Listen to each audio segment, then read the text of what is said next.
Corps à corps à corps. Pour ce corps à corps, je suis très heureuse de recevoir Jean-Frédéric Poisson et Louis-Marie Bonneux. Bonjour Jean-Frédéric Poisson. Ah, il n'est pas là encore, Jean-Frédéric Poisson, on va le retrouver. C'est pas grave, on va commencer avec Louis-Marie Bonneux. Bonjour à vous. Bonjour, merci beaucoup pour votre invitation. Merci à vous d'être ici, chercheur associé à l'ECLJ, auteur de l'OMS et le programme de reproduction humaine aux éditions L'Harmattan. Et donc, ici, vous avez participé aussi. Ah non, ça c'est Jean-Frédéric Poisson qui a écrit, lui, ce livre OMS, l'overdose. Pour que la France s'en sorte, faut-il en sortir donc, sous la direction de Jean-Frédéric Poisson, mais avec via la voix du peuple et d'autres participants dans ce livre.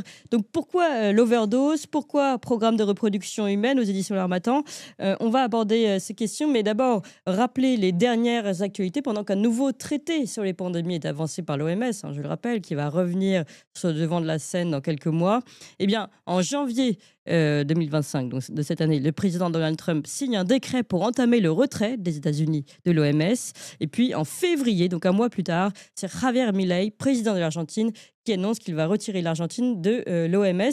Donc on voit bien ici qu'il y a de véritables, critiques fortes contre, et notamment par les Américains, donc le pays peut-être qui avait la plus grosse puissance au sein de l'OMS, des critiques au sein de cette organisation mondiale qui se disait pour la santé. Alors, Louis-Marie Bonneux, est-ce que vous pouvez nous expliquer en quoi, pour vous, ce programme a peu à peu dérivé dans une dérive, même vous parlez de programme de reproduction humaine, donc dans une dérive dénataliste et qui va contre la véritable santé de la population?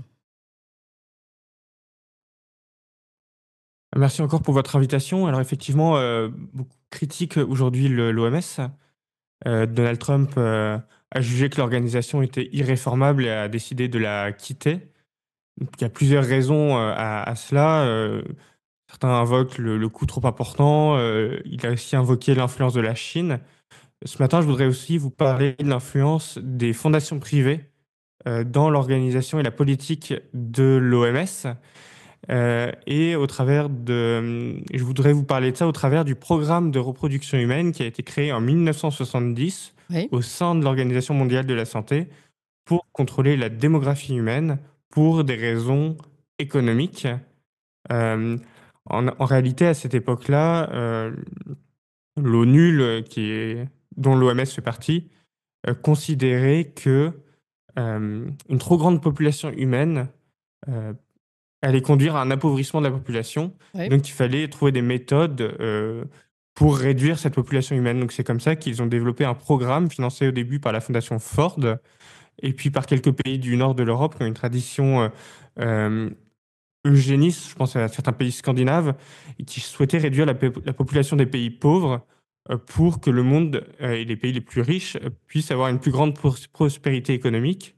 Et donc, c'est ainsi que tous les contraceptifs que vous pouvez trouver aujourd'hui dans les pharmacies, et les abortifs aussi, ont été développés dans ce but-là, pour ces raisons-là, pour diminuer la démographie mondiale, pour des raisons économiques. Et ensuite, le discours a évolué, mais peut-être qu'on en parlera Ouais, après. alors justement, j'ai le nom d'un des programmes qui veut quand même tout dire, soutenu par la Fondation Ford, une ébauche du programme élargi de recherche, de développement, de formation à la recherche en matière de reproduction humaine, qui a été imaginé par cette fondation en 1971 et qui a été finalement qui a fortement orienté une résolution de l'Assemblée mondiale de la santé, donc qui a elle-même été utilisée par l'OMS après, qui se nomme la résolution WHA 25.60. Ça dit rien à nos éditeurs, mais évidemment, c'est pour montrer qu'on ne parle pas comme ça dans le vide de programmes de reproduction humaine ou de contrôle de la reproduction humaine, mais bien de quelque chose de sérieux. Là, c'est soutenu par la Fondation Ford, repris par l'Assemblée mondiale de la santé, qui elle-même va placer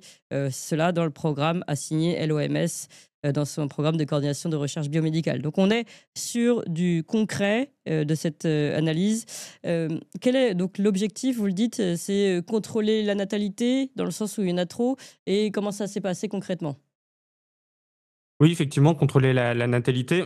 Alors, comme vous le disiez, donc cette recherche est basée vraiment sur les sources de l'ONU, de l'OMS, sur les déclarations des différents directeurs généraux de l'organisation, ainsi que sur les résolutions votées par les États membres. Mhm. Et en réalité, ce programme de reproduction humaine s'est inscrit dans le programme de recherche biomédicale assigné à l'OMS, mais il a ensuite dérivé euh, vers du contrôle démographique au nom de la santé, au nom de la science. Ouais. C'est-à-dire que des États font des recherches, développent des experts au sein de l'ONU, financés par à la fois des fonds étatiques et privés, font des recherches, et puis ils vont dire, bah voilà, c'est la science, donc les États doivent changer leur législation parce que nous avons décidé ce qui était bon pour eux. Ouais. Alors très Par exemple, concrètement, en ça donne quoi? Oui, 2020, voilà, donnez-nous un l'OMS exemple concret, oui. Allez-y. voilà, en 2020, par exemple, l'OMS a publié des lignes directrices sur l'avortement, juste après une subvention de 100 millions de dollars de la Fondation Buffett.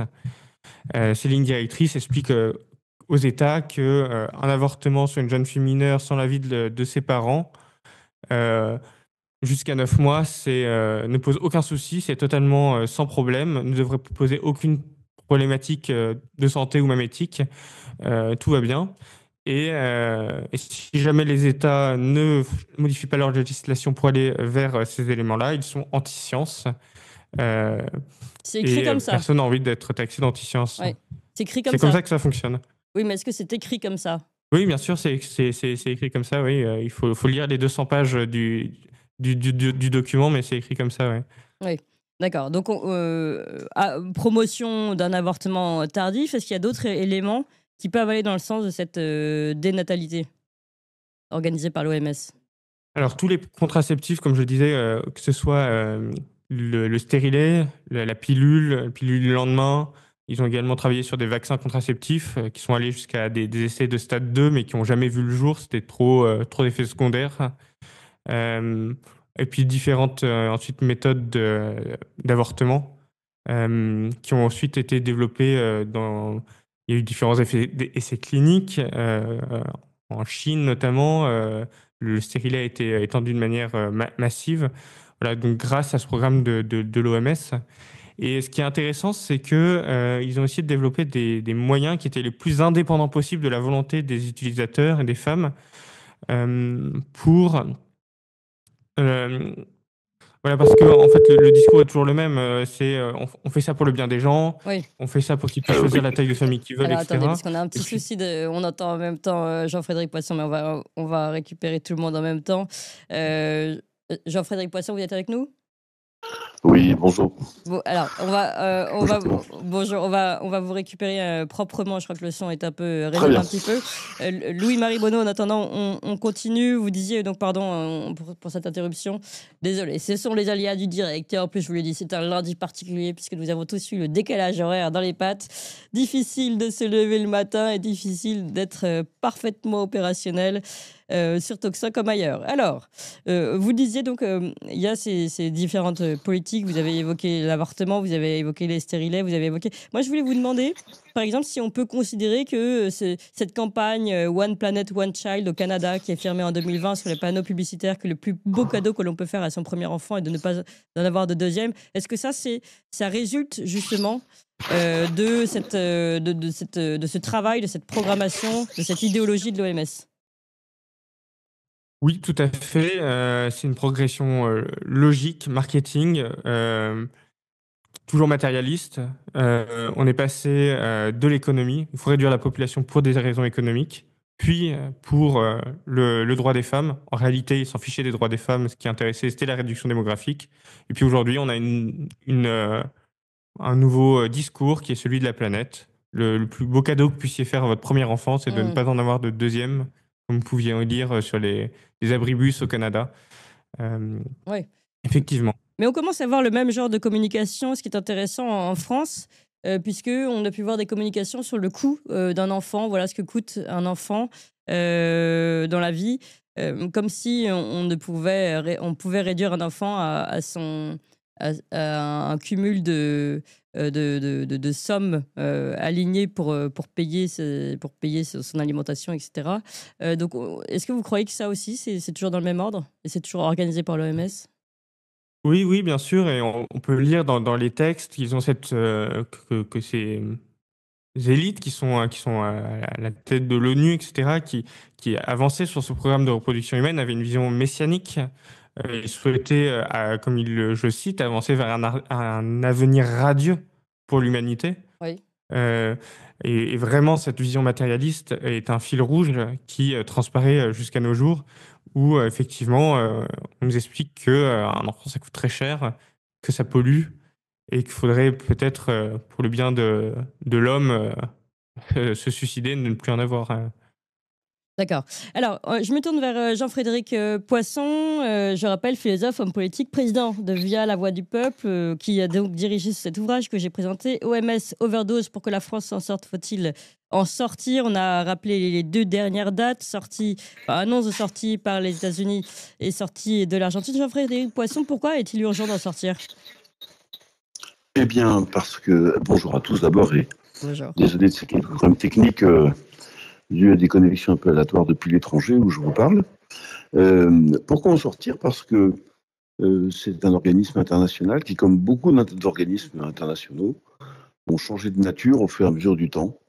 En remerciant Ruard et Bono et tous les autres co-auteurs de cette petite plaquette, on voit bien que l'OMS part d'une idée, une belle idée, c'est-à-dire après la Seconde Guerre mondiale, les écarts de développement entre les différents pays conduisent un certain nombre d'entre eux, enfin les pays du monde entier, à se dire bon, on va s'entraider et puis on va partager des données scientifiques, des bonnes pratiques, des protocoles, pourquoi pas des moyens, pour faire en sorte que le niveau de la santé publique s'élève partout dans le monde et que petit à petit les pays pauvres ou plus pauvres rejoignent ceux qui sont plus développés.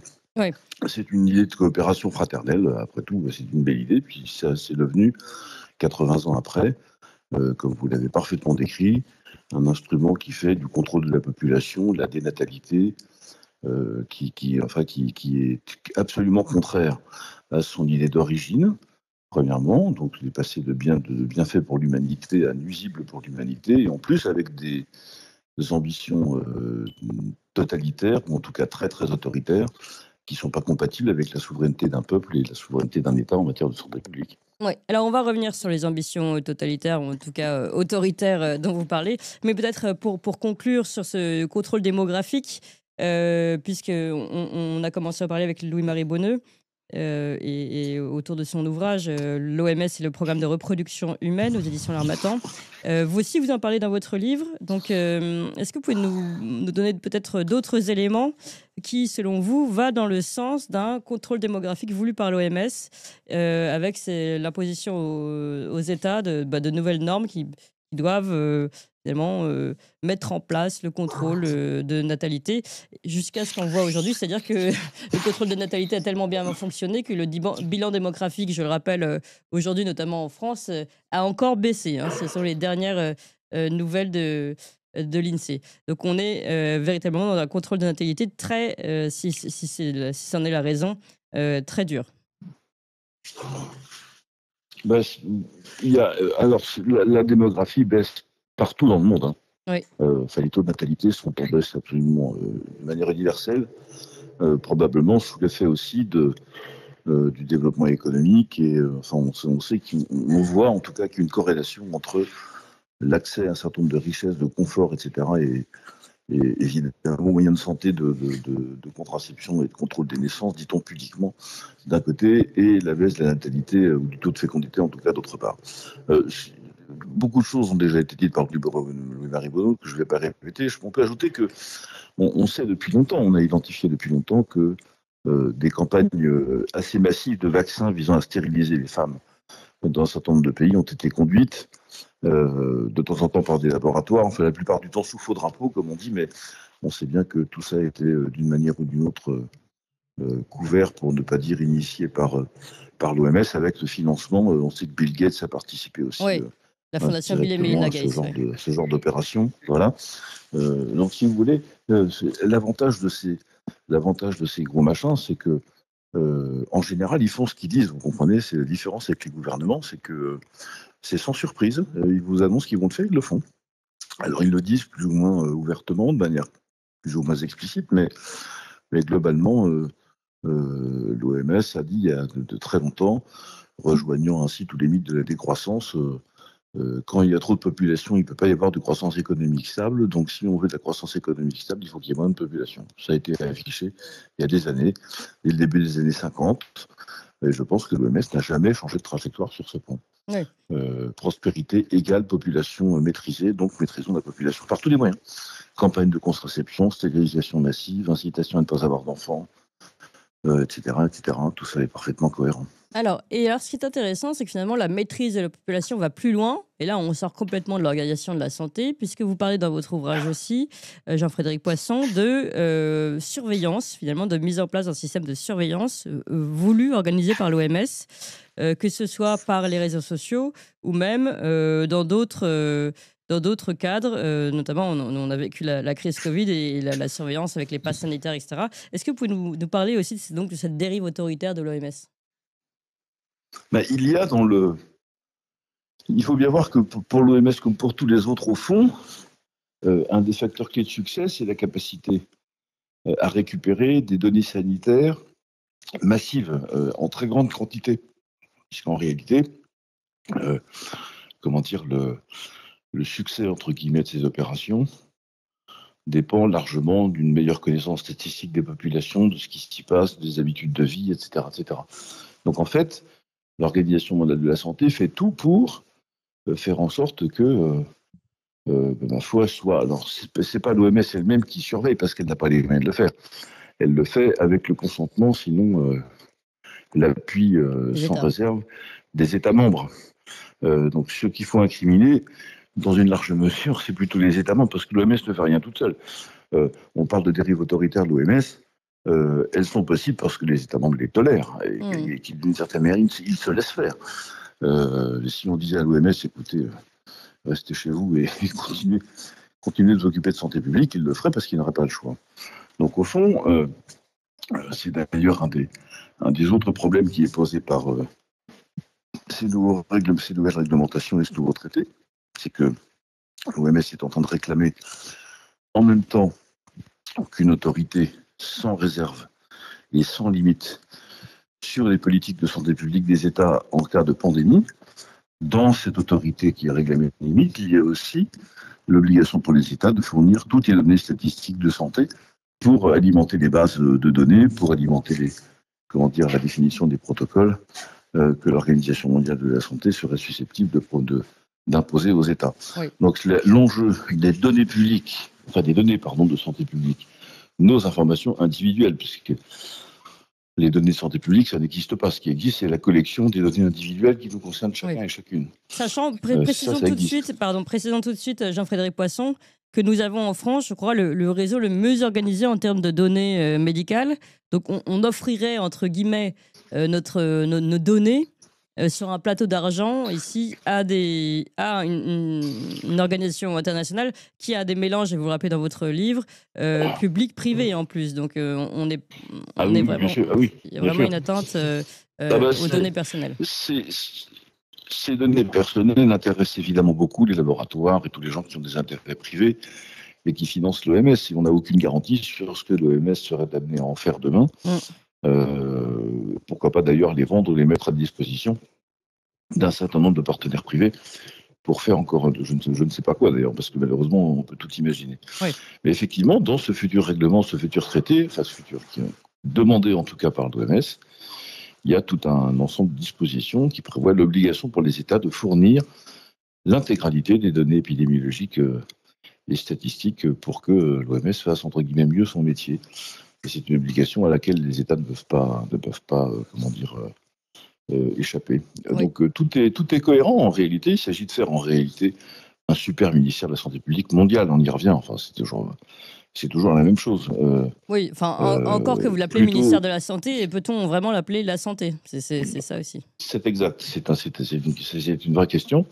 Mais ce qui est certain, c'est que plutôt que de rester dans son esprit initial, qui encore une fois était bénéfique, je crois, d'organiser la coordination, la coopération entre tous les responsables de la santé publique du monde entier, ça c'était le traité initial, et bien on va vers la confiscation d'un certain nombre de pouvoirs en toutes circonstances, parce qu'en plus, il s'agit d'opérer ce transfert d'autorité des États vers l'OMS en cas de pandémie.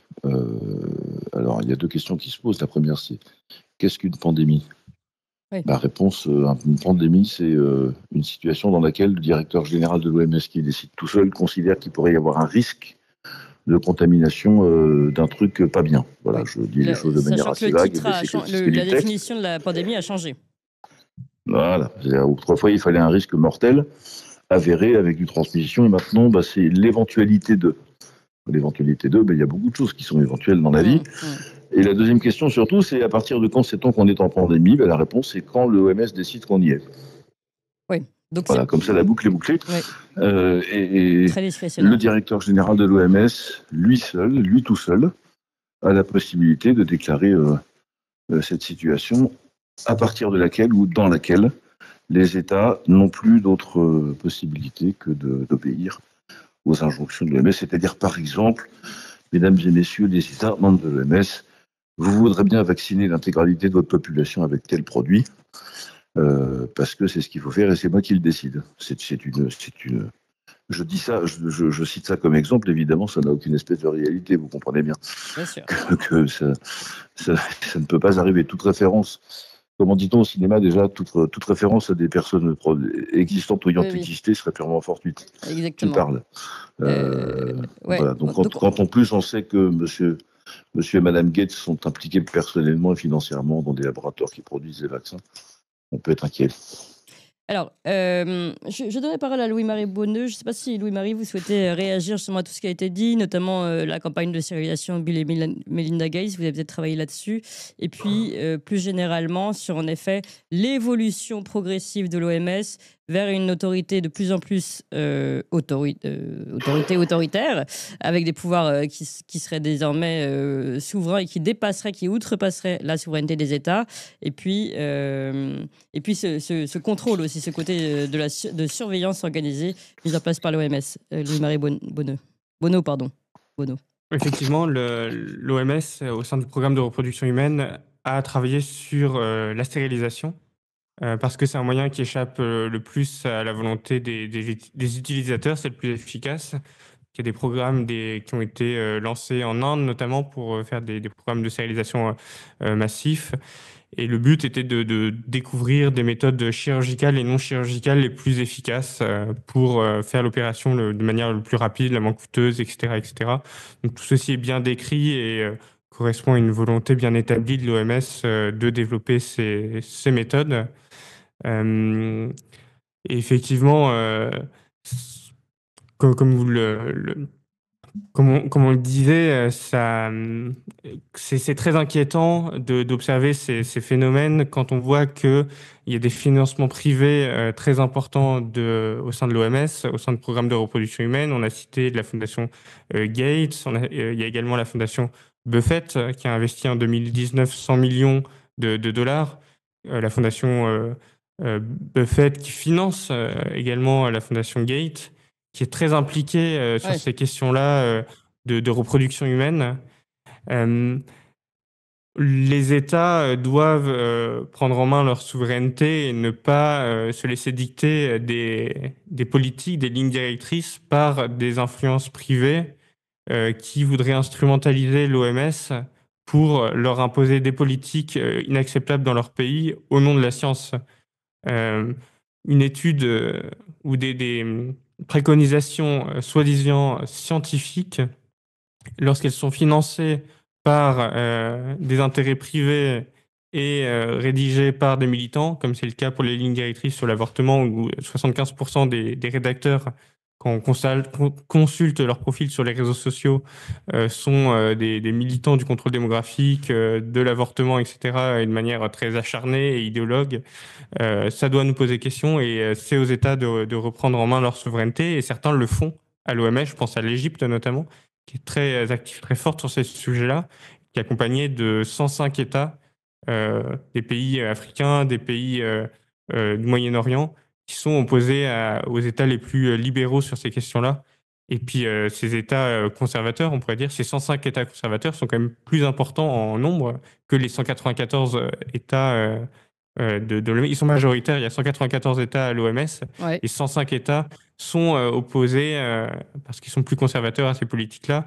Et puis maintenant, il faut qu'ils arrivent à avancer si l'organisation internationale voilà, du monde leur permet, puisque il y a aussi des chantages à l'aide au développement qui sont faits sur ces pays-là pour qu'ils acceptent ces politiques scandaleuses dans leur pays. Oui. Alors justement, on voit que beaucoup de pays sont, entre guillemets, plus conservateurs, donc contre ces politiques, mais bon, en gros, on peut leur imposer via l'OMS. Et où en sommes-nous? Et ce sera ma dernière question d'actualité, mais qui est brûlante. Je le disais aussi en introduction, Jean-Frédéric Poisson. Donc on voit bien que ce nouveau traité sur les pandémies qui permettrait à l'OMS de reprendre la main et d'être autoritaire, d'avoir une décision autoritaire, alors qu'aujourd'hui il n'est que consultatif et technique sur les États, pourrait imposer certaines décisions jugées de santé auprès des États.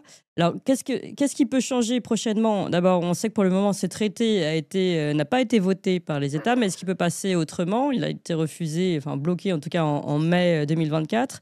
Où en sommes-nous? Et puis, que va changer le fait que Donald Trump ait signé en janvier dernier un décret pour entamer le retrait de l'OMS, et puis le mois suivant, Javier Milei annonce le retrait de l'Argentine. Ça peut quand même véritablement affaiblir l'OMS aussi, d'abord en termes j'imagine, d'apport financier, et puis évidemment sur une remise en question de cette institution.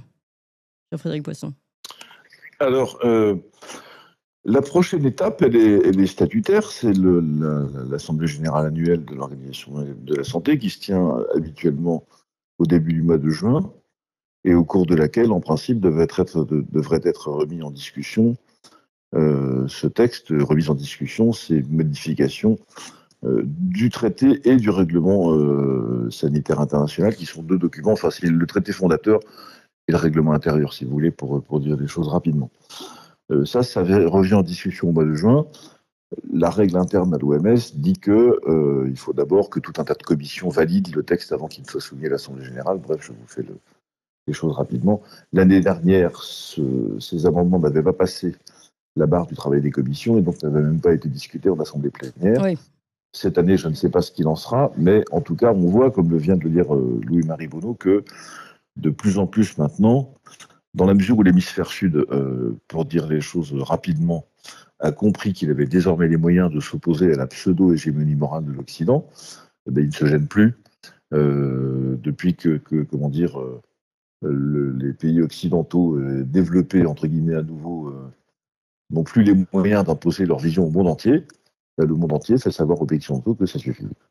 Donc oui. Il est tout à fait possible que les mêmes résistances qui ont conduit à ne pas pouvoir voter ce texte dans l'Assemblée générale l'année dernière conduisent au même résultat cette année. Mais même si c'était le cas, il resterait une année et demie à chacun des États membres pour que chacun des États ratifie, la plupart du temps par voie parlementaire, parce que c'est un traité, ratifie les dispositions prises par l'OMS. Donc il resterait la possibilité pour chaque État d'accepter ou de ne pas accepter ces modifications. C'est la raison pour laquelle nous avons voulu lancer cette campagne d'information pour alerter les Français sur le fait de dire, même si l'OMS modifie son fonctionnement interne et ses lois fondamentales, la France n'est pas obligée d'accepter ces modifications. Donc il y a tout à fait la possibilité de refuser. C'est pour ça que je pense que pour la préservation de notre santé publique, notre système de santé, le secret de nos données individuelles de santé, les relations entre notre médecin traitant et nous, parce que tout ça impacte évidemment aussi la liberté de prescrire des médecins, et donc la manière dont nous envisageons nous-mêmes notre propre santé, tout ça a des impacts jusque-là. Donc il est nécessaire que si jamais l'OMS changeait de trajectoire à ce point, les Français se mobilisent pour faire savoir à leurs représentants qu'ils ne veulent pas l'adoption de ce texte. Donc il y a encore beaucoup de chemin, avec une étape évidemment très significative au début du mois de juin prochain à la prochaine Assemblée Générale. À la prochaine Assemblée Générale de l'OMS, on l'a bien compris, Jean-Frédéric Poisson. De l'OMS, absolument. Merci beaucoup à tous les deux. On a compris Merci la volonté de gestion humaine, de sanitaire soi-disant, et de reproduction humaine, notamment à travers le livre de Louis-Marie Bonneau, l'OMS et le programme de reproduction humaine aux éditions L'Harmattan. Et puis cette alerte lancée par Jean-Frédéric Poisson à travers son livre, le OMS l'overdose, pour que la France s'en sorte. Faut-il en sortir? Pourquoi? Comment? Tout est très bien expliqué. C'est un petit ouvrage très très court avec des réponses, des analyses factuelles et ça permet de mieux comprendre ce qui se passe à travers l'OMS et peut-être que ça nous permet aussi de comprendre ce qui se passe dans notre pays et notamment... Vous avez aimé cette émission, vous voulez que l'on continue d'exister et de creuser ces sujets.